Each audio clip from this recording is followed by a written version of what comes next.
যত কঠিন সংঘর্ষ হবে, বিজয়ের আনন্দ ততই মধুর হবে।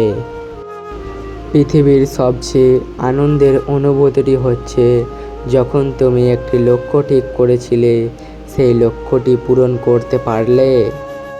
পৃথিবীটা হচ্ছে একটি আয়নার মতো, তুমি সবার সাথে যেমন ব্যবহার করবে, যেমন মনোভাব পোষণ করবে, ঠিক তেমনটাই ফিরে পাবে প্রতিদানে।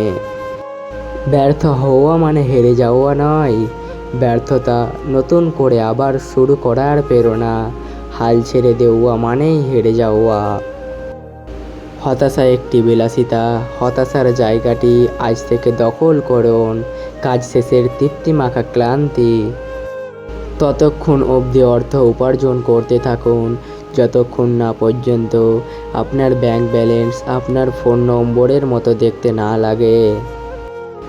যদি আপনি চান কোনো কাজ ভালোভাবে হোক, তাহলে সেটি নিজে করুন। আপনি যদি নিজের জীবনকে নিজের মতো করে কাটাতে চান, তাহলে কোনোদিনও কারোর বেশি ভক্ত কিংবা ফ্যান হতে যাবেন না। সফলতা আমাদের পরিচয় দুনিয়ার কাছে করায়, কিন্তু অসফলতা আমাদের দুনিয়ার পরিচয় করায়। স্বপ্ন সেটা নয় যা আমরা সকালে ঘুমিয়ে থাকা অবস্থায় দেখি, স্বপ্ন হলো সেটাই যা আমাদের ঘুমাতে দেয় না।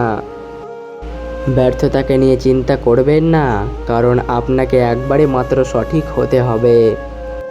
দরকার ছাড়া যে পাশে থাকে সর্বদা, সেই হচ্ছে আপনজন। চেষ্টা কখনো ছাড়া উচিত নয়, কারণ চাবিগোচ্ছের শেষ চাবিটিও কিন্তু তালা খুলতে পারে। যদি আপনি হারতে ভয় পান, তাহলে কখনোই জেতার আশা রাখবেন না। পরিচয় দ্বারা পাওয়া কাজ কিছু সময়ের জন্যই থাকে, কিন্তু কাজ থেকে প্রাপ্ত পরিচয় সারা জীবন থাকে। সব বন্ধুরা, আজকের ভিডিওটা এই পর্যন্তই। ভিডিওটা ভালো থাকলে আমাদের চ্যানেলকে সাবস্ক্রাইব করে ভিডিওটাকে লাইক দেবেন। দেখা হচ্ছে পরের ভিডিওতে। ততক্ষণ tata, bye bye, good bye, ধন্যবাদ।